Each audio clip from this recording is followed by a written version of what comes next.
من الشیطان الرجیم بسم اللہ الرحمن الرحیم ولو يؤاخذ الله الناس بظلمهم ما ترك عليها من دابة ولكن يؤخرهم إلى أجل مسمى فإذا جاء أجلهم لا يستأخرون ساعة ولا يستقدمون صدق اللہ مولانا العظیم وبلغنا رسوله النبی الکریم الامین ونحن على ذلك لمن الشاہدین والشاکرین والحمد للہ رب العالمین۔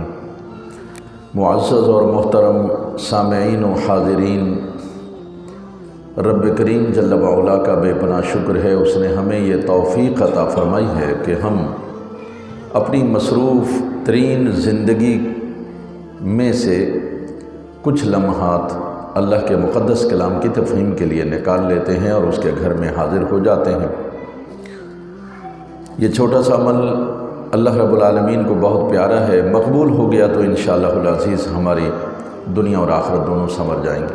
تسلسل کے ساتھ سلسلہ درس قرآن و سنت جاری ہے اور سورہ نحل کی آیت نمبر 61 سے تلاوت کرنے کا شرف حاصل کیا۔ رب کریم جل وعلا بڑا مہربان ہے، رحمان ہے، رحیم ہے۔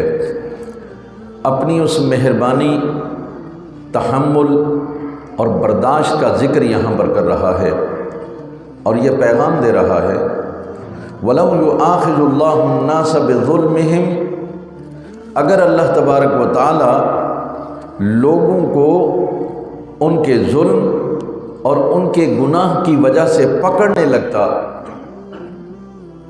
ما ترک علیہا من دابہ، تو زمین پر کوئی ایک جاندار بھی باقی نہ بچتا۔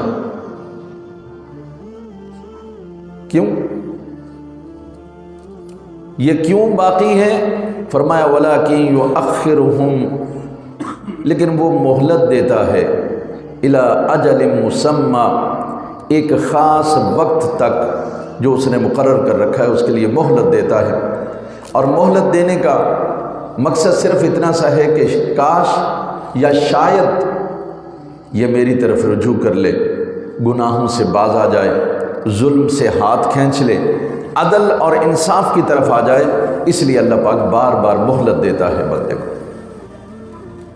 اس میں تو کوئی شک نہیں کہ یہاں دنیا میں جتنے عذابات آ رہے ہیں، پریشانیاں آ رہی ہیں، انسان مشکلات میں ہے، مصائب میں گھرے ہوئے ہیں، تو ان کا سبب صرف یہ ہے کہ ہم نے ظلم کی اندھی مچا رکھی ہے۔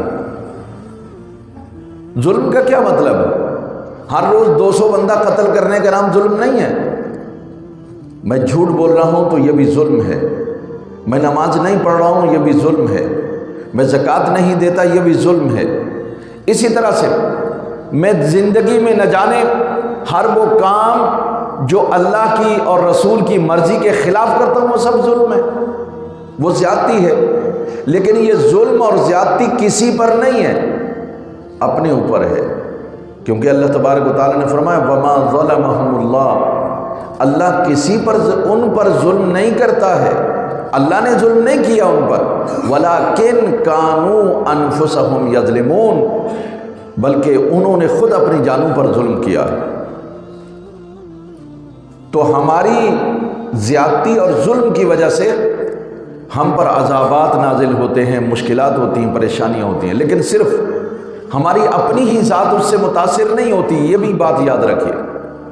اس زمین پر جتنے بھی جاندار ہیں ان سب پر بھی ہمارے ظلم و زیادتی کا اثر پڑتا ہے۔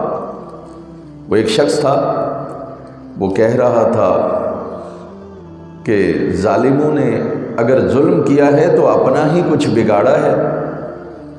جملہ دیکھیے، ظالموں نے اگر ظلم کیا ہے تو اپنا ہی کچھ بگاڑا ہے، کسی کا کیا۔ سیدنا ابو ہریرہ رضی اللہ تعالیٰ عنہ سن رہے تھے، انہوں نے انہیں بتایا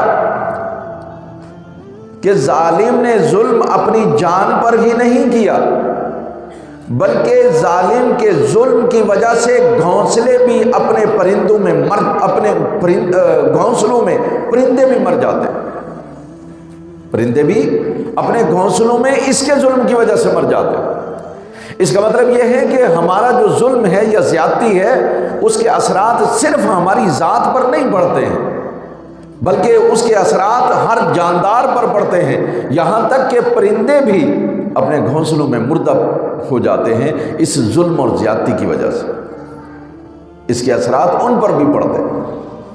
لہذا زمین میں جتنے فساد ہو رہے ہیں، زمین میں جو بدامنی ہے، زمین کے اندر جو شر پھیلا ہوا ہے، بحر و بر کے اندر فساد ظاہر ہو رہا ہے ہر طرف، تو وہ اللہ کی طرف سے نہیں ہے بھائی، وہ ہمارے ظلم کی وجہ سے ہے، زیادتی کی وجہ سے ہے، ہمارے جھوٹ کی وجہ سے، مکر اور فریب کی وجہ سے، دنیا سے ہماری محبت کی وجہ سے ہے۔ اللہ کہہ رہا ہے کہ اگر میں پکڑنے لگوں نا، حالانکہ اللہ کی پکڑ بڑی سخت ہے، اس نے کہا ان بطش ربک لشدید، تمہارے رب کی پکڑ بہت سخت ہے، اگر وہ پکڑنے لگے نا کوئی ایک جاندار بھی زمین پر باقی نہیں بچے گا، لیکن ولیکن یؤخرہم، قربان جائیے اس رب کے، ہمارے گناہوں کے باوجود، ہمارے شر کے باوجود، ہماری نافرمانیوں کے باوجود، ہمارے ظلم و زیادتی کے باوجود اللہ ہمیں مہلت دیتا ہے، ولیکن یؤخرہم الی اجل مسمی، ایک خاص وقت تک مقرر ہے وہ وقت، اور وہ موت کا وقت ہے، تب تک اللہ ہمیں کیا کرتا ہے، مہلت دیتا ہے کہ شاید کہ میرا بندہ میری طرف لوٹ آئے، یہ توبہ کر لے، معافی مانگ لے، اور میں اسے اس کی بخشش کر دوں، اس کی مغفرت کر دوں۔ یہ اللہ کا حلم اور حوصلہ ہے، یہ اس کے تحمل ہے، یہ اس کی بردباری ہے کہ بندے کی تمام تر سرکشی کے باوجود وہ اسے مہلت پہ مہلت دیے جا رہا ہے۔ فرمایا فَإِذَا جَاءَ أَجَلُهُمْ، مہلت تو دیتا ہوں، میں مہلت تو دیتا ہوں، لیکن جب اجل آ جاتی ہے، جب مقررہ وقت آ جاتا ہے، لا يستخرون ساعة ولا يستقدمون، تو پھر وہ گھڑی جو میں نے اس کے لیے مقرر کر دی ہے، جو وقت اس کے لیے لکھ دیا ہے، اس وقت سے نہ تو کچھ تاخیر ہوتی ہے اور نہ ہی اس سے پہلے ہوتا ہے۔ پھر وہ جو وقت ہے اس وقت پر وہ موت اسے آ جاتی ہے، اس کی وہ اللہ کی پکڑ میں آ جاتا ہے، پھر وہ بچ نہیں سکتا۔ اس لیے زندگی ایک مہلت ہے، جب تک سانس کی ڈوری جڑی ہوئی ہے اس کو غنیمت جانیے، اللہ سے توبہ کر لیجئے، اللہ سے اپنا تعلق مضبوط کر لیجئے۔ اور یہ تعلق ہمارا مضبوط کیسے ہوگا؟ یہ نماز سے ہوگا، یہ لوگوں کو معاف کر دینے سے ہوگا، لوگوں کی خدمت سے ہوگا، اچھے لوگوں کی صحبت سے ہوگا، یہ قرآن کی تلاوت سے ہوگا، یہ دین کی تفہیم سے اور اس پر عمل کرنے یعنی دین کی تعمیل سے ہوگا۔ لہذا اپنا تعلق ایسا بنا لیجئے کہ آپ کو اللہ کے قرب کی منزلیں حاصل ہوں اور اللہ آپ پر راضی ہو جائے، کیونکہ موت تو آنی ہے ایک دن، جو وقت اللہ نے مقرر کر دیا تب ہمیں جانا ہی جانا ہے، دنیا کی کوئی طاقت ہمیں بچا نہیں سکتی، تو اس لیے ہمیں اس کی تیاری بھی کرنی چاہیے۔ تو اللہ کی یہ جو مہلت ہے اس سے ہمیں فائدہ اٹھانا چاہیے۔ یاد رکھیے سلیمان علیہ السلام کے زمانے میں ایک شخص جو ہے وہ ان کی خدمت میں بیٹھا ہوا تھا، ان سے باتیں کر رہا تھا، اور اسرائیل کو حکم تھا کہ اس کی جان نکالنی ہے، اور وہاں سے سینکڑوں میل دور اس کی جان نکالنی تھی، اور وہ وہاں بیٹھا ہوا تھا۔ اسرائیل نے آنکھیں دکھائیں، جب وقت ہونے والا تھا آ گئے ڈیوٹی پر، آنکھیں دکھائیں تو وہ ڈر گیا، ڈر کر سلیمان علیہ السلام سے کہنے لگا یا نبی اللہ مجھے جلدی سے فلاں جگہ پہنچا دیجئے۔ وہ جانتا تھا کہ سلیمان علیہ السلام کی حکومت ہواؤں پر بھی ہے، جنات پر بھی، تو کہنے لگا کہ مجھے وہاں پہنچا دیجئے۔ بس وہاں وہ آپ نے پہنچا دیا، وہ جیسے ہی وہاں پہنچا اسرائیل بھی پہنچ گیا اور اس کی روح قبض کر لی۔ واپسی پر اسرائیل بارگاہ نبوت یعنی سلیمان علیہ السلام کے پاس آیا، سلام کیا، کہنے لگا میں معافی چاہتا ہوں کہ مجھے آگے جانا تھا، آپ سے میں ملاقات نہ کر سکا، دور رہا، دراصل اس کا وقت آ گیا تھا اور یہ یہاں بیٹھا تھا، تو میں پریشان تھا کہ یہ کیسے وہاں پہنچے گا، کیونکہ مجھے حکم یہ ہے کہ فلان جگہ پر جا کر اس کی جان نکالنی ہے۔ تو میں نے گھور کر دیکھا تو یہ آپ نے اس کو وہاں پر پہنچا دیا۔ تو گویا وقت جو ہے وہ نہ پہلے موت آ سکتی ہے نہ بعد میں آ سکتی ہے۔ جو وقت اللہ نے مقرر کیا، موت کے اسباب ایسے پیدا ہوں گے کہ آپ خود بخود سر کے بل چل کر وہاں پہنچیں۔ ارشاد فرمایا وَيَجْعَلُونَ لِلَّهِ مَا يَكْرَهُونَ، اللہ کے لیے وہ ایسی چیزیں بناتے ہیں یا ثابت کرتے ہیں جو انہیں خود ناپسند ہیں۔ یعنی مشرکین اللہ کے لیے وہ چیزیں ثابت کرتے ہیں جو خود انہیں ناپسند ہیں۔ انہیں کیا ناپسند ہے؟ آپ نے پچھلے رکوع میں پڑھا، ان کے ہاں جب بیٹی کی خبر دی جاتی ہے کہ آپ کے گھر میں بیٹی پیدا ہوئی تو ان کے چہرے غم سے سیاہ ہو جاتے ہیں۔ انہیں یہ بات بہت تکلیف دیتی ہے کہ اب مجھے کسی کو اپنا داماد بنانا پڑے گا، میری بیٹی کسی کو مجھے دینا پڑے گی۔ یہ تصور ہی ان کے لیے جو ہے وہ سوہان روح اور بہت ہی غمناک تھا۔ اللہ تعالیٰ یہ فرما رہا ہے بیٹیاں انہیں خود تو ہے ناپسند، جب خدا کی بات آتی ہے یہ تقسیم کرنے لگتے ہیں تو اپنے لیے بیٹے پسند کرتے ہیں، اللہ کے لیے بیٹیاں پسند کرتے ہیں، حالانکہ بیٹیاں ان کو ناپسند ہیں۔ ہماری حالت بھی یہی ہے، وہ چیز جو ہمیں پسند ہوتی ہے وہ ہم اپنے گھر میں رکھتے ہیں، جو پسند نہیں ہوتی کہتے ہیں اللہ کی راہ میں دے دو۔ میں کپڑا لے کے آیا بازار سے، گھر میں پسند نہیں آیا تو آواز آتی ہے یہ اللہ کی راہ میں دے دو۔ ہماری حالت یہ ہے، ہمیں جانور بھی قربان کرنا ہے تو کوشش ہوتی ہے اچھا جانور اپنے لیے، اور جو ذرا کمزور ہو، پیسے میں بھی کم ہو، وہ اللہ کے لیے۔ یعنی ہمارا خدا سے، ہمارے رب سے تعلق یہ ہے کہ ہم اچھی چیز خود پسند کرتے ہیں، اور جو کمزور اور ناکافی چیز ہوتی ہے، ناپسندیدہ چیز ہوتی ہے، وہ اللہ کی راہ میں دیتے ہیں۔ خواجہ سلیمان تونسوی رحمۃ اللہ تعالی علیہ کے پاس ایک عالم دین آ گیا، باتوں میں حضرت نے فرمایا مولانا کاش کہ ہم خدا کو اپنے جیسا ہی سمجھ لیں۔ انہوں نے کہا استغفر اللہ، ہمارے جیسا؟ خدا تو بہت بلند و برتر، اعلیٰ، اعظم، اللہ کا تو کوئی ہمسر نہیں ہے، ہمارے جیسا کیسے ہو سکتا ہے؟ تو حضرت نے فرمایا مولانا واقعی ہم تو اللہ کو اپنے جیسا بھی نہیں سمجھتے، یا کاش کہ ہم اللہ کو اپنے جیسا سمجھ لیں۔ وہ بضد رہا، اڑا رہا کہ حضور یہ کیسے ہو سکتا ہے، ہمارا اللہ تو بہت عظیم ہے، اکبر ہے، بڑا ہے، بلند ہے، برتر ہے، کوئی اس کا ہمسر نہیں، وہ کسی کا محتاج نہیں، بے نیاز ہے، ایسا کیسے ممکن ہے؟ آپ نے فرمایا اچھا رات گزارو، صبح اس کا جواب دیں گے۔ آپ تشریف لے گئے، عالم دین کے لیے خلوت میں جگہ بنائی گئی تاکہ وہ وہاں آرام کریں۔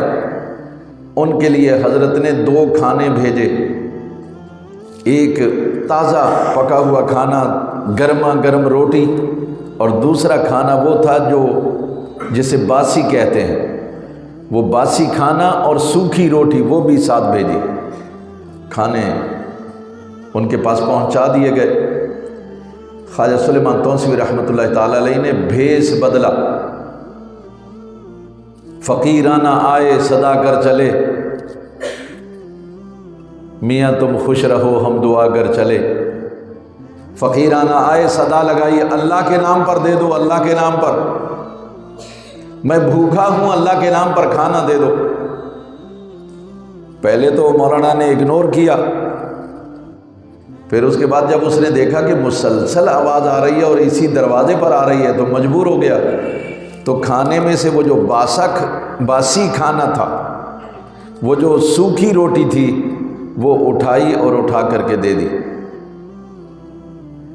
وہ پہچان نہ پایا ہے کون، حضرت نے کھانا لیا اور تشریف لے آئے، اپنے حجرے میں رکھا، فجر کی نماز باجماعت پڑھی۔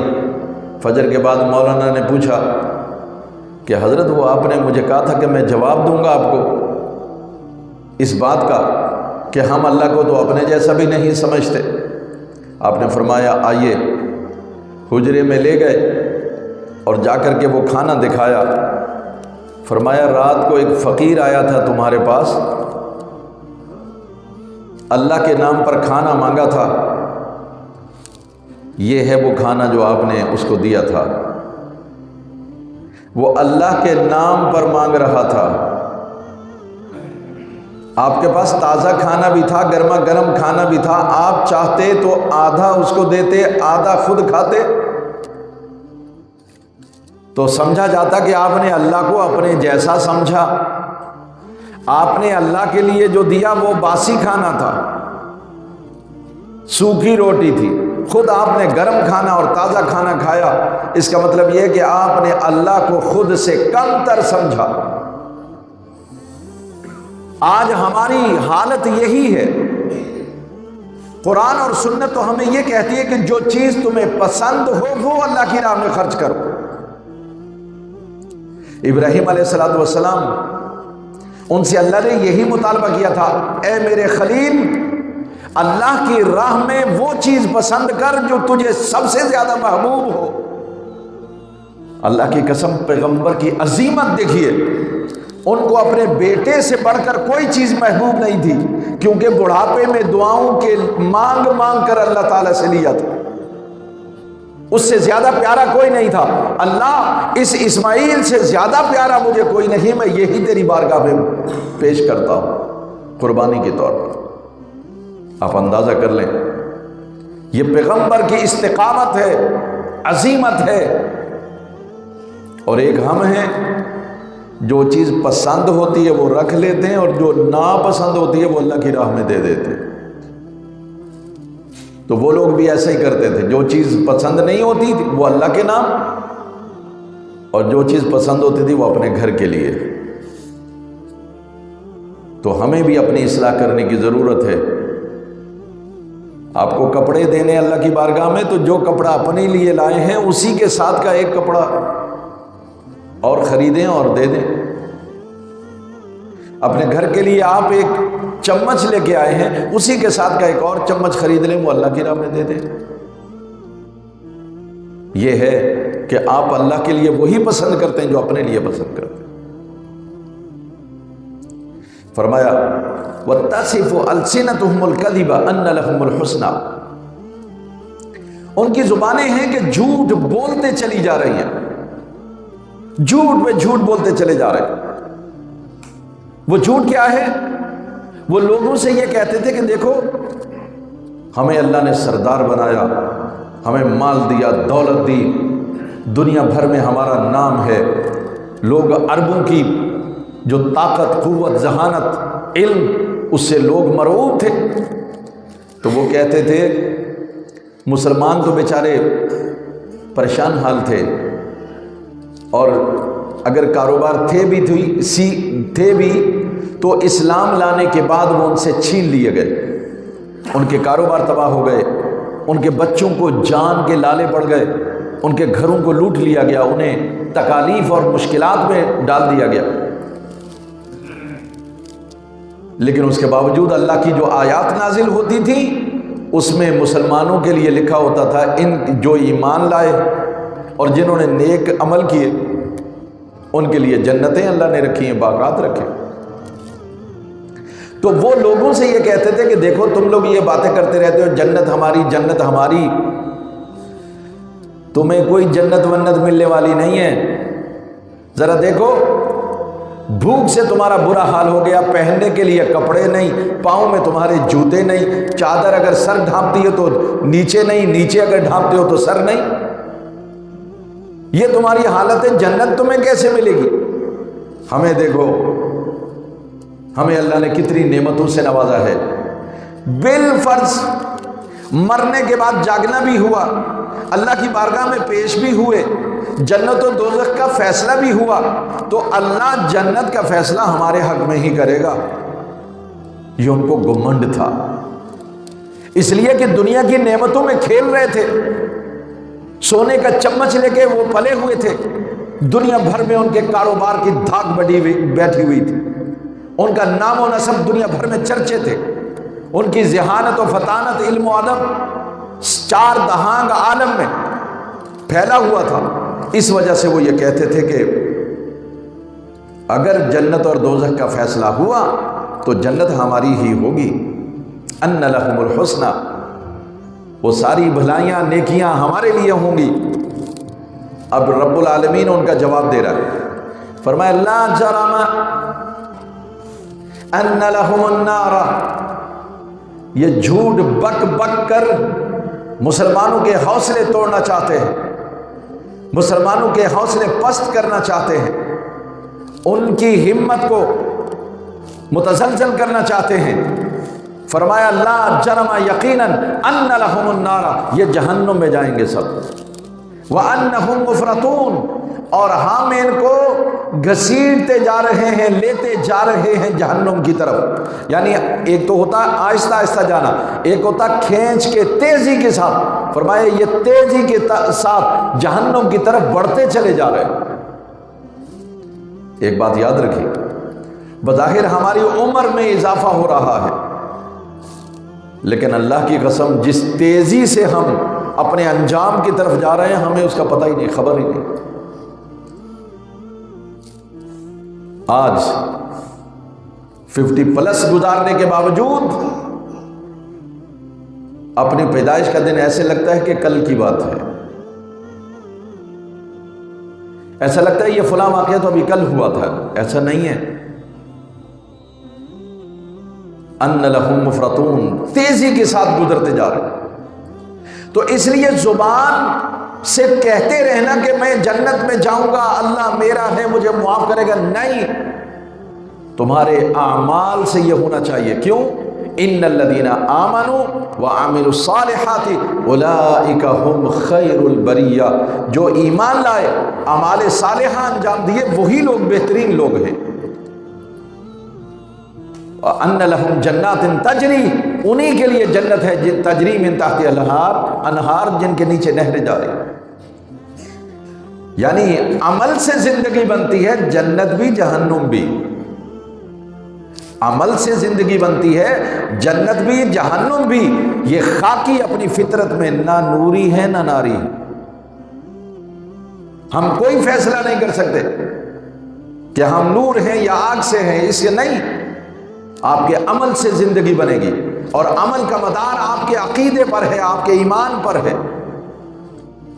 اور ایمان اس کا بنیادی بیج لا الہ الا اللہ محمد رسول اللہ، یہ بیج ہے ایمان کا، اسی سے چراغ روشن ہوتا ہے، ایمان کا روشنی پھیلتی ہے۔ یہ بیان کرنے کے بعد رب العالمین نے قسم کھا کر کے ارشاد فرمایا، اپنے حبیب پاک صلی اللہ علیہ وسلم کو تسلی دی، فرمایا میرے حبیب ان کی لاف زنیوں سے، ان کی بد زبانیوں سے، ان کے جھوٹ سے، ان کے مکر و فریب سے، یہ جو آپ کا دل دکھا ہوا ہے نا، آپ پریشان نہ ہوں۔ کیوں؟ تاللہ لقد ارسلنا الی امم من قبلک، اللہ کی قسم میرے حبیب آپ سے پہلے جو قومیں آئیں ان میں بھی ہم نے رسول آپ کی طرح بھیجے ہیں۔ یعنی آپ نہ پہلے ہیں اور نہ ہی کوئی انوکھے رسول ہیں کہ جس کو لوگوں نے تنگ نہ کیا ہو، پریشان نہ کیا ہو۔ تو آپ پریشان بالکل نہ ہوں، آپ سے پہلے بھی جتنی قومیں تھیں ان سب کی طرف ہم نے رسول بھیجے تھے۔ پھر کیا ہوا؟ فرمایا رسول تو بھیجے تھے ہم نے، لیکن فَزَيَّنَ لَهُمُ الشَّيْطَانُ أَعْمَالَهُمْ، شیطان نے ان کے برے اعمال کو بھی ان کی نظروں میں خوبصورت بنا کے پیش کیا تاکہ وہ اس میں لگے رہیں۔ مثلا اگر کوئی بتوں کی پوجا کر رہا تھا تو شیطان نے اس کی نظر میں یہ ایسا کر دیا جیسا اس سے اچھا عمل دنیا میں کوئی نہ ہو۔ اگر کوئی قتل و غارت کر رہا تھا تو شیطان نے اس کو بتایا، دیکھو تم بہت اچھا کر رہے ہو، اس سے زمین پاک ہونی چاہیے۔ اگر کوئی چوری کر رہا تھا تو شیطان نے اس کو یہ چوری کا عمل اچھا کر کے دکھایا. اگر کوئی زنا میں مبتلا تھا، شراب میں مبتلا تھا، اس کو یہ عمل شیطان نے اچھا خوبصورت کر کے دکھایا. تو شیطان ان کے اعمال کی تصدیق کرتا رہا، تحسین کرتا رہا اور ان کو خوشنما بنا کر پیش کرتا رہا اور وہ اس میں لگے رہے. تو اللہ اپنے حبیب پاک صلی اللہ علیہ وسلم کو فرما رہے ہیں فَهُوَ وَلِيُّهُمُ الْيَوْمِ، میرے حبیب آج قیامت کے دن، آج حشر کے دن، آج جب ساری بادشاہتیں ختم، مملکتیں ختم، آج زمین و آسمان برم درم برم، اے میرے رسول آج بھی ان کا والی وارث وہی شیطان ہے. جائیں اس کے پاس، بچائیں عذاب سے، کیونکہ وَلَهُمْ عَذَابٌ عَلِيمٌ، اللہ نے دردناک عذاب ان کے لیے تیار کر رکھا ہے اور میں انہیں چھوڑوں گا نہیں. وہی ان کا والی و وارث ہے جس کی کہنے پر چلتے رہے. جائیں آج اس کے پاس اور اس سے کہیں گے ہمیں اللہ کے عذاب سے بچا لو. اللہ کہہ رہا ہے ایسا نہیں ہوگا. فَهُوَ وَلِيُّهُمُ الْيَوْمِ، وہی شیطان آج بھی ان کا والی ہے، وارث ہے. لیکن یاد رکھو مومنو، ہمارے لیے خوشخبری ہے. یہ تو مشرکین کے لیے ہے، یہ منافقین کے لیے ہے، لیکن اللہ کہہ رہا ہے اللہ ولی الذین آمنوا یخرجہم من الظلمات الی النور. ارے اللہ اگر والی وارث ہے کسی کا تو فرمایا ایمان والوں کا ہے. اللہ ولی الذین آمنوا، اللہ ایمان والوں کا والی ہے، وارث ہے، دوست ہے، ان کا ہمدرد ہے. یخرجہم من الظلمات الی النور، انہیں اندھیروں سے نکال کر روشنی میں لاتا ہے، امن میں لاتا ہے، سلامتی اور سکون میں لاتا ہے. فرمایا میرے حبیب وما انزلنا علیک الکتاب، یہ جو کتاب ہم نے آپ پر نازل کی ہے نا، الا لتبین لهم الذی اختلفوا فیہ، میرے حبیب ہم نے صرف اس لیے نازل کی ہے جن باتوں میں یہ لوگ اختلاف کر رہے ہیں، آپ اس کتاب کے ذریعے سے یہ باتیں ان پر واضح کر دیں، کھول کر بیان کر دیں. ان میں سے ایک بات عزیر ابن اللہ، عزیر اللہ کا بیٹا، اور اسی طرح سے عیسیٰ کے بارے میں وقالت النصارى مسیح ابن اللہ، عیسائیوں نے کہا کہ عیسیٰ اللہ کے بیٹے. تو یہ جو باتیں ہیں جس میں یہ اختلاف کر رہے ہیں، میرے رسول قرآن سنا سنا کر ان کے اختلاف کو ختم کر دیجئے، ان پر واضح کر دیجئے کہ تم غلط ہو. اور یہ کتاب وہ ہدی و رحمہ، یہ کتاب ہدایت کے لیے ہے، رحمت ہے. لہذا انہیں کتاب آپ سنائیے لقوم یؤمنون، لیکن یہ ہدایت اور رحمت ان کے لیے ہے جو مانیں گی. دیکھیے قرآن اللہ کی کتاب ضرور ہے، ہدی للناس، یہ لوگوں کے لیے ہدایت ہے، یہ رحمت بھی ہے، لیکن یہ کسی کو دامن سے پکڑ کر راہ راست پر نہیں لائے گی بھائی. لقوم یؤمنون، یہ اس کے لیے ہے جو اس کتاب کو کتاب ہدایت مان لے، جو اس کتاب کو اپنا امام مان لے، جو اس کتاب کو اپنا رہبر و رہنما مان لے. یہ کتاب اسے یقیناً اس دنیا کے جھنجھٹوں سے چھڑا کر اللہ سے رابطہ اس کا کرا دے گی، صراط مستقیم پر چلا دے گی. یہ کتاب ہدایت ہے، لیکن اس کے لیے ہے جو اسے مانے. تو ہماری ایک کمزوری یہ ہے، یہ کیوں ہمارے لیے ہدایت نہیں بن رہی ہے، کیوں اس سے رحمتیں حاصل نہیں ہو رہی ہیں؟ اس لیے کہ ہم اسے پڑھتے ہی نہیں. اگر پڑھتے ہیں تو اسے سمجھتے نہیں، اور آپ تو جانتے ہیں جب ہم سمجھتے ہی نہیں تو عمل کیا کریں؟ ایسا نہیں ہے. زندگی کے کسی شعبے سے آپ وابستہ ہوں، ہر شعبے کی رہنمائی قرآن میں موجود ہے، ہر شعبے کی رہنمائی یہاں موجود ہے. لیکن ہم تو مائل بکرم ہیں، کوئی سائل ہی نہیں. ہم تو مائل بکرم ہیں، کوئی سائل ہی نہیں. راہ دکھلائیں کسے؟ کوئی رہ روے منزل ہی نہیں۔ اللہ کی کتاب کا تو یہ کھلا اعلان ہے کہ بھائی تم ہدایت مانگو، رحمت مانگو، اسے پڑھو، اپنے اندر طلب پیدا کرو، تڑپ پیدا کرو، اللہ تبارک و تعالیٰ عطا کرے گا۔ اس نے یہ اجیب دعوت الداعی اذا دعانی، اس نے فرمایا ہر دعا مانگنے والے کی دعا کو میں قبول کرتا ہوں۔ کوئی مانگے تو صحیح بھائی، کوئی دستے سوال دراز تو کرے، کوئی دامن طلب پھیلا کر تو دیکھے، کوئی مجھ سے مانگے۔ تو فرمایا یہ کتاب ہم نے اس لیے نازل کی تاکہ لوگوں کے جو اختلافات ہیں ان کے فیصلے کر دیں آپ، اور ان کو اس ہدایت کی طرف بلائیں، انہیں بتائیں کہ یہ کتاب کتاب رحمت دنیا میں، تمہارے گھر میں، تمہاری ذات، تمہارا گھر، تمہارا خاندان، تمہارا شہر، تمہارا ملک، پوری دنیا میں ایک ہی طریقے سے رحمت آ سکتی ہے، امن اور سکون ہو سکتا ہے، وہ ہے قرآن کا نفاذ۔ اس کو جب ہم کتاب ہدایت مان لیں اور اس کے مطابق اپنے فیصلے کیا کریں تو انشاءاللہ العزیز امن ہوگا، سکون ہوگا، رحمت ہوگا۔ فرمایا واللہ انزل من السماء ماء فاحیا به الارض بعد موتها۔ مشرکین اور کفار کو ایک اعتراض یہ بھی تھا، یہ کیسے ہو سکتا ہے کہ کوئی آدمی مر جائے اور مرنے کے بعد زندہ ہو، زندہ ہو کر اللہ کے سامنے پیش ہو اور جزا اور سزا کا مرحلہ طے کیا جائے؟ ایسا نہیں ہو سکتا۔ یہ ان کا ماننا تھا، ان کا عقیدہ تھا۔ رب العالمین مثالیں دے دے کر سمجھاتا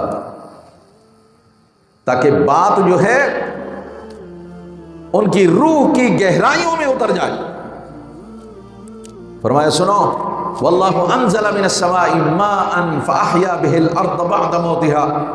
ارے اللہ وہ ہے جو آسمان سے پانی نازل کرتا ہے، دیکھتے ہو نا، اپنی آنکھوں سے دیکھتے ہو، بارش آتی ہے، بادل آتے ہیں، پھر بارش آتی ہے، تو فرمایا یہ بارش کے پانی سے فاحیا به الارض بعد موتها، زمین بنجر ہو چکی ہوتی ہے، مردہ ہو چکی ہوتی ہے، کوئی بیج نہیں نظر آتا، کوئی سبزہ نظر نہیں آتا، ادھر بارش ہوتی ہے، اگلے دن جناب زمین پر سبزہ پھیل جاتا ہے۔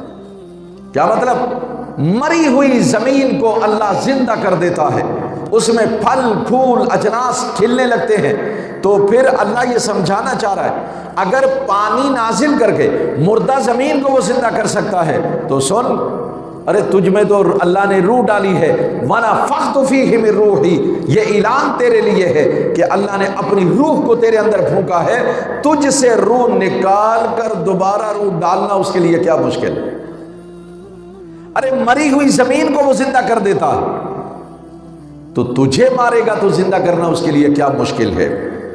إِنَّ فِي ذَلِكَ لَآيَةً لِقَوْمٍ يَسْمَعُونَ، لیکن یہ نشانیاں ان لوگوں کے لیے ہیں جو سنتے ہوں۔ تو آپ کہیں گے تو سنتے تو وہ بھی تھے، لیکن یہاں سننے سے مراد یہ نہیں ہے اللہ کو دیکھتا تھا کہ وہ سنتے نہیں ہیں، سنتے تھے، ارے سنتے تھے، مانتے نہیں تھے۔ آپ کہا کرتے ہیں سنی انسنی کر دی میری بات، جب مانا نہیں تو سنی انسنی ہو گئی کہ میری اس بات پر جب عمل نہیں کیا تو ایسا ہی ہوا جیسے آپ نے سنا ہی نہیں۔ تو اللہ کہہ رہا ہے یہ ان لوگوں کے لیے نشانیاں بیان کی جا رہی ہیں جو سنتے ہیں اور مانتے ہیں۔ تو اللہ کا شکر ہے ہم ان باتوں کو سنتے بھی ہیں اور مانتے بھی۔ یہ مومن کی نشانی ہے، وہ سنتا ہے مگر کیسے؟ مانتا ہے، عملی طور پر اعلان نہیں کرتا میں نے سن لیا۔ اذان ہو رہی ہے نا، اللہ کی طرف بلایا جا رہا ہے، کامیابی کی طرف بلایا جا رہا ہے، نماز کی طرف بلایا جا رہا ہے، تو مومن شور نہیں مچاتے ہاں میں آتا ہوں میں نے سن لیا ہے، نہیں نہیں، وہ اذان سنتا ہے تو مسجد کی طرف چل پڑتا ہے نماز کے لیے، گویا اب اس نے ثابت کر دیا اپنے عمل سے کہ میں نے اذان کو سن لیا ہے۔ اور وہ جو نہیں آتے ہیں وہ گویا کہ عمل سے ثابت کر رہے ہیں بھلے وہ اعلان کراتے رہے لیکن عمل سے ثابت کر رہے ہیں کہ انہوں نے سنی انسنی کر دی، یعنی اذان پہ اذان ہوتی رہے، اذانوں پر اذانیں ہوتی رہیں، یہ گھر میں سویا رہا بیٹھا رہا، نہیں سنی کیونکہ آیا نہیں، ہم یہی کہیں گے اس نے سنی نہیں۔ تو اللہ کہہ رہا ہے یہ مثالیں ہم ان کے لیے بیان کر رہے ہیں جو سنتے ہیں، یعنی جو مانتے ہیں ہماری۔ اللہ بھی یہ بات کہتا ہے، تو ہم تو صحیح کہتے ہیں نا، اس نے میری بات نہیں مانی، سنی انسنی کر دی۔ خدا کی بات نہیں لوگ مانتے، ہم کون ہوتے ہیں؟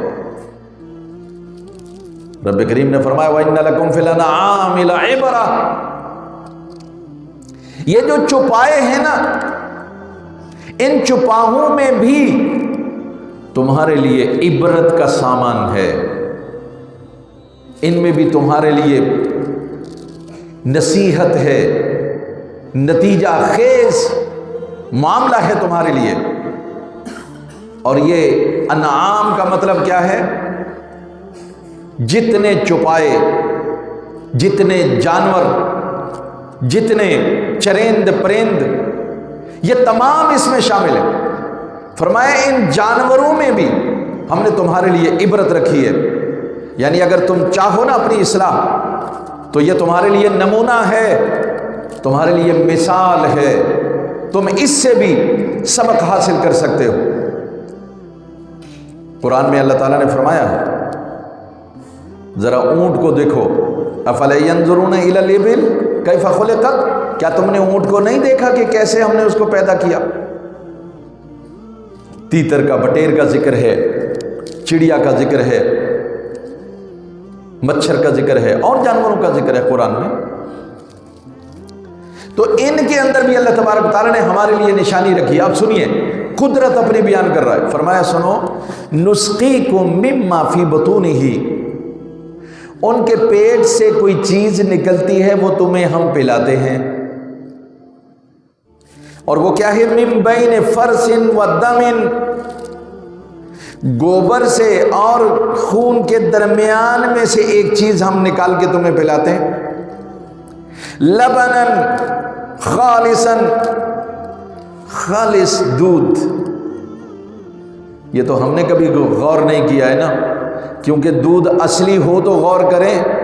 اللہ کہہ رہا ہے سائغا للشاربین، سبحان اللہ، ارے پینے والوں کے لیے بہت ہی مزیدار، خود بخود اترتا جاتا ہے اندر۔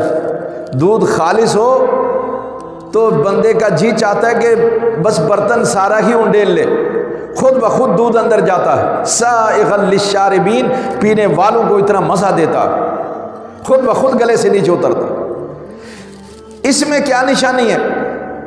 اللہ کہہ رہا ہے دیکھو جانور کا معدہ تو ایک ہی ہے نا، وہ کھانا کھاتا ہے، گھاس پھوس کھاتا ہے، چارہ کھاتا ہے، وہ سارا معدے میں چلا جاتا ہے، مکسچر بنتا ہے، اسی سے خون بنتا ہے، اسی سے گوبر بنتا ہے، اسی سے پیشاب بنتا ہے، اسی سے خون بنتا ہے، اور اسی میں سے اللہ دودھ نکالتا ہے۔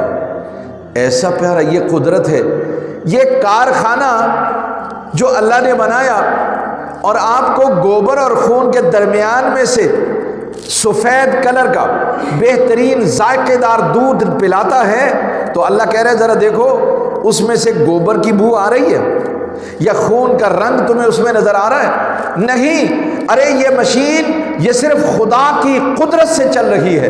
اللہ کی قسم آج تک دنیا کوئی سائنسدان ایسی مشین نہیں بنا سکا جو گوبر میں سے یا خون میں سے دودھ نکال کر ہمیں پلائے۔ ایسی طاقتور، صحت بخش، روح افزا مشروب ہمیں اللہ پلاتا ہے۔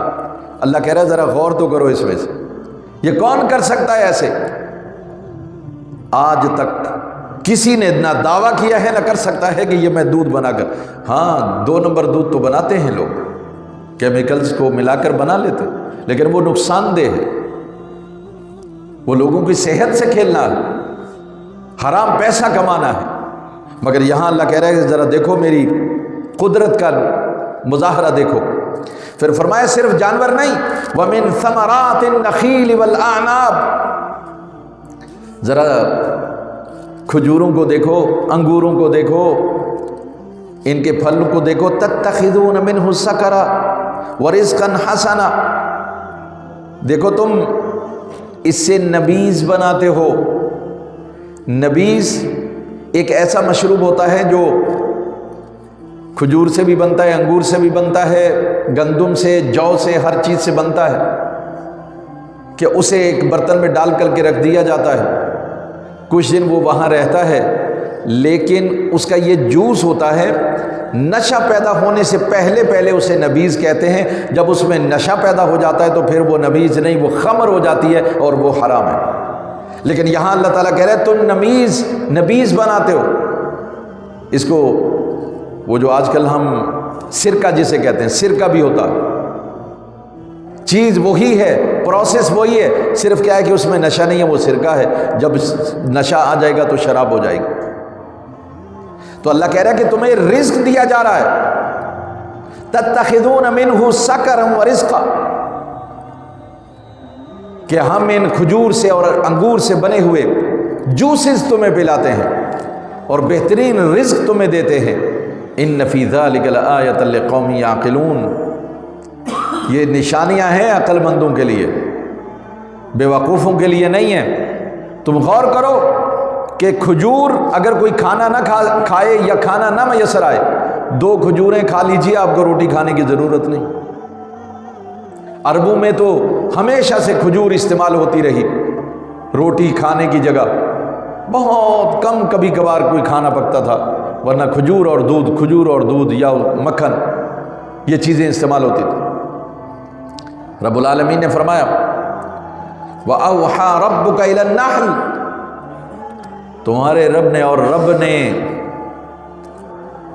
نحل کہتے ہیں شہد کی مکھی کو۔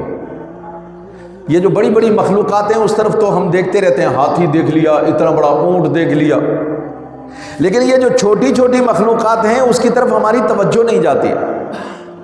تو رب العالمین اس مکھی کی مثال دے رہا ہے، فرمایا اونٹ بھی دیکھتے ہو، ہاتھی بھی دیکھتے ہو، بڑے بڑے گرانڈیل قسم کے جانور تم دیکھتے ہو، تمہاری نظر پڑ جاتی ہے، ارے میری قدرت کا مظہر دیکھنا ہے تو یہ چھوٹی سی مکھی کو دیکھو کہ اللہ نے اس کی طرف وحی کر دی ہے کہ ان اتخذی من الجبال بیوتا، کہ پہاڑوں میں اپنا گھر بنائے، ومن الشجر، درختوں پر اپنے گھر بنائے، ومما یعرشون، اور لوگوں نے جو جھونپڑیاں بنا رکھی ہوتی ہیں، ڈھارے بنا رکھے ہوتے ہیں، ان میں بھی اپنے چھتے بنائے۔ ہم نے ڈھاروں میں، چھپروں میں بھی بنی ہوئی چھتے دیکھے، ہم نے درختوں پر بھی دیکھے، پہاڑوں پر بھی دیکھے۔ تو اللہ کہہ رہا ہے ذرا دیکھو تو صحیح، کتنی چھوٹی سی مکھی ہے، کہاں کہاں گھر بناتی ہے، اور پھر اس گھر میں ماشاءاللہ مسدس شکل کے جو اندر خانے بنے ہوئے ہیں، اور اس کے اندر جو گلیاں بنی ہوئی ہیں، اس میں جو ڈپارٹمنٹ بنے ہوئے ہیں، اس میں کہیں تو ان کی فوج رہتی ہے، کہیں بچے رہتے ہیں، کہیں جو ہے وہ مزدور رہتے ہیں، کہیں شہد اسٹور کیا جاتا ہے، کہیں اپنی دوسری خوراک اسٹور کی جاتی ہے، کہیں موم بنتا ہے، یہ سب ایک چھتے کے اندر ہو رہا ہوتا ہے، اور اتنے نظم و ضبط کے ساتھ ہو رہا ہوتا ہے کہ انسان حیران رہ جائے۔ کیوں؟ ان کی ایک ملکہ ہے، بس اسی ملکہ کی وہ فرما برداری کرتی ہیں، مجال نہیں ہے کہ باہر سے کوئی ان کے گھر میں داخل ہو جائے، ان کے ملک میں آ جائے کوئی، اور ملکہ کی فرما برداری اتنا ضروری ہے کہ اگر کوئی بغاوت کرے تو اسے مار دیا جاتا ہے، چھتے سے نکال دیا جاتا ہے، پورا ایک سسٹم کام کر رہا ہے۔ تو اللہ یہ کہہ رہا ہے کہ تم دیکھو میں نے اس چھوٹی سی مکھی کو کتنا عقل مند بنایا، اس کے کام تم دیکھو، اس کا ہنر دیکھو۔ ثم کلی من کل الثمرات، پھر اس کے بعد وہ مختلف پھلوں کو جا کر کے کھاتی ہے۔ ہم نے اس سے کہا کہ جاؤ مختلف پھلوں سے رس چوسو، انہیں کھاؤ، خوراک بناؤ، اور یہ ہے کہ وہ پھلوں کی تلاش میں نکلتی ہے، اس میں سے رس چوستی ہے، خود بھی کھاتی ہے، اسی سے چھتا بھی بنتا ہے، اسی سے شہد بھی بنتا ہے۔ فرمایا فَاسْلُكِي سُبُلَ رَبِّكِ ذُلُلًا، اور وہ اپنے رب کی جو رب نے بتایا ہے دور دراز وہ نکل جاتی ہے، جس راستے سے جاتی ہے بھولتی نہیں، اسی راستے سے واپس اپنے چھتے میں آ جاتی ہے۔ کبھی ایسا نہیں ہوا کہ وہ بھول کر کسی اور ملک میں چلی گئی ہو، نہیں، وہ اپنے ہی چھتے پر آئے گی، اپنے ہی ساتھیوں کے پاس آئے گی، وہ راستہ نہیں بھولتی ہے۔ اللہ تبارک و تعالیٰ نے اس طرح کا سسٹم، اس کا حافظہ ایسا بنایا، جس راستے سے جاتی ہے اسی راستے سے واپس آ جاتی ہے اور اپنے ہی چھتے میں آ کر کے بیٹھے۔ فرمایا یخرج من بطونها شراب، ان کے پیٹوں میں سے پینے کی چیز نکلتی ہے، مختلف الوانہ، مختلف رنگ ہوتے ہیں، کوئی سرخ، کوئی پیلا، کوئی سفید، یہ مادہ ان کے پیٹوں سے نکلتا ہے۔ فرمایا فیہ شفاء للناس، یہ جو ان کے پیٹوں سے نکلتا ہے اللہ کہتا ہے ہم نے اس میں شفا رکھی ہے۔ اور شفا کی صرف ایک مثال سن لیجیے، رسول اللہ صلی اللہ علیہ وسلم کی بارگاہ میں ایک شخص آیا، کہنے لگا یا رسول اللہ صلی اللہ علیہ وسلم، میرے بھائی کا پیٹ چھوٹ گیا ہے، یعنی اسے دست لگ گئے ہیں اور دست بند نہیں ہو رہے ہیں۔ رسول اللہ صلی اللہ علیہ وسلم نے فرمایا جاؤ اسے شہد پلاؤ۔ وہ گیا، اس نے شہد پلایا، اس کے دست بڑھ گئے، بیماری بڑھ گئی۔ وہ پھر آیا یا رسول اللہ صلی اللہ علیہ وسلم، اس کی تو بیماری بڑھ گئی۔ فرمایا جا پھر اس کو شہد پلا۔ وہ پھر گیا، شہد پلایا، مزید بیماری بڑھ گئی۔ پھر آیا، میرے رسول صلی اللہ علیہ وسلم نے فرمایا جا اسے شہد پلا، اللہ کا فرمان سچا ہے اور تیرے بھائی کا پیٹ جھوٹا ہے، جا اسے جا کے شہد پلا۔ جب تیسری مرتبہ اس نے شہد پلایا، اس کا بھائی بالکل تندرست اور صحت مند ہو گیا۔ کیوں؟ شہد نے کیا کیا؟ جو فاسد مادے تھے پیٹ کے اندر ان سب کو صاف کر کے نکال دیا، خارج کر دیا، اچھی طرح سے صاف ستھرا کر کے اسے صحت مند کر دیا۔ اور جسے وہ سمجھ رہا تھا بیماری بڑھ گئی ہے، دراصل وہ شہد اپنا کام کر رہا تھا۔ تو میرے رسول صلی اللہ علیہ وسلم نے شہد سے علاج کیا۔ تو آج بھی شہد بے شمار دواؤں میں استعمال ہوتا ہے، معجونوں میں استعمال ہوتا ہے، اور ویسے بھی شہد رسول اللہ صلی اللہ علیہ وسلم کی مرغوب غذا ہے۔ آپ بہت زیادہ پسند فرماتے تھے شہد اور خوشبو۔ تو فرمایا اس کے اندر لوگوں کے لیے شفا ہے۔ ان فی ذلک لآیۃ لقوم یتفکرون، بے شک یہ ان لوگوں کے لیے اس میں نشانیاں ہیں جو تفکر کرتے ہیں، غور کرتے ہیں۔ ہم نے کبھی غور ہی نہیں کیا، ہم تو شہد کی تلاش میں تو رہتے ہیں، مگر وہ خود مکھی شہد تلاش کیسے کرتی ہے، بناتی کیسے ہے، ہمیں فراہم کیسے کرتی ہے، یہ اس پر ہم نے کبھی غور نہیں کیا۔ اگر ہم غور کریں تو اللہ رب العالمین کی حکمت اور اس کی کاریگری اور قدرت یہ ہمیں سمجھ آ جائے گی۔ آخری آیت اس رکوع کی ہے، فرمایا واللہ خلقکم ثم یتوفاکم، اللہ وہ ہے جس نے تم کو پیدا کیا ہے، تمہیں مارے گا بھی وہی۔ اللہ کون ہے؟ جس نے تم کو پیدا کیا، تمہیں مارے گا بھی وہی۔ وَمِنْكُمْ مَنْ يُرَدُّ إِلَىٰ أَرْذَلِ الْعُمَرِ، اور تم میں سے کچھ ایسے لوگ بھی ہیں ان کو اللہ تبارک و تعالی ناقص عمر کی طرف پہنچا دے گا۔ ناقص عمر، ارذل العمر، رذیل عمر، ناقص عمر کی طرف پہنچا دے گا۔ کیا ہوگا؟ لِكَيْ لَا يَعْلَمَ بَعْدَ عِلْمٍ شَيْئًا، ساری زندگی انجینئر تھا، ڈاکٹر تھا، پروفیسر تھا، لیکچر دیتا تھا، تقریریں کرتا تھا، ایسی عمر میں آ جائے گا کہ سارا پڑھا پڑھایا سب بھول جائے گا۔ لِكَيْ لَا يَعْلَمَ بَعْدَ عِلْمٍ شَيْئًا، سارے علوم حاصل کرنے کے بعد ایسی عمر میں ہم پہنچا دیں گے کچھ یاد نہیں رہے گا۔ اس لیے علماء نے لکھا ہے کہ جو قرآن کو یاد کرے گا یہ اس کو یاد رہے گا،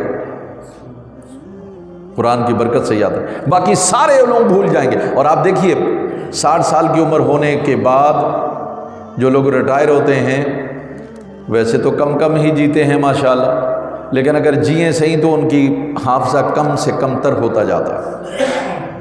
یہ حافظے کا پرابلم جو ہے وہ ان کو 60 سال سے پہلے ہی ہونا شروع ہو جاتا ہے، یہ چیز بھول گئے، وہ چیز بھول گئے، یہ ہو گیا، بچوں جیسی باتیں کرنے لگتے ہیں بزرگ، بیٹھے بیٹھے ہنسنے لگتے ہیں، بیٹھے بیٹھے رونے لگتے ہیں۔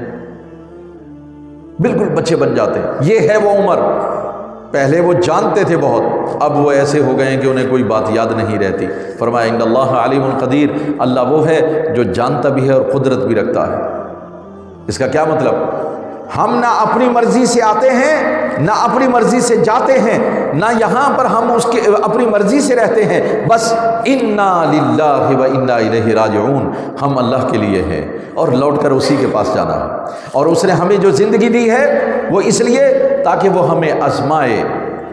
الذی خلق الموت والحیات لیبلوکم ایکم احسن عملا، اللہ نے زندگی اور موت کو اس لیے پیدا کیا تاکہ وہ ہمیں آزمائے کہ کون اچھے کام کرتا ہے۔ اللہ سے دعا ہے کہ رب العالمین ہمیں اس زندگی کی مہلت سے فائدہ اٹھانے کی توفیق عطا فرمائے اور اچھے کام کر کے اللہ کو راضی کرنے کی توفیق عطا فرمائے۔ اللہ رب العالمین ہم سب کو دین کی سمجھ اور عمل کی توفیق عطا فرمائے۔ الحمدللہ رب العالمین والصلاة والسلام علی سید الانبیاء والمرسلین وعلی آلہ واصحابہ اجمعین۔ رب زدنا علما نافعا وعملا مقبولا ولسانا ذاکرا وقلبا منورا وایمانا مستقیما ودعاء مستجابا۔ رب اشرح لی صدری ویسر لی امری واحلل عقدۃ من لسانی یفقهوا قولی۔ اللهم اجعل من الذین یستمعون القول فیتبعون احسنہ برحمتک یا ارحم الراحمین۔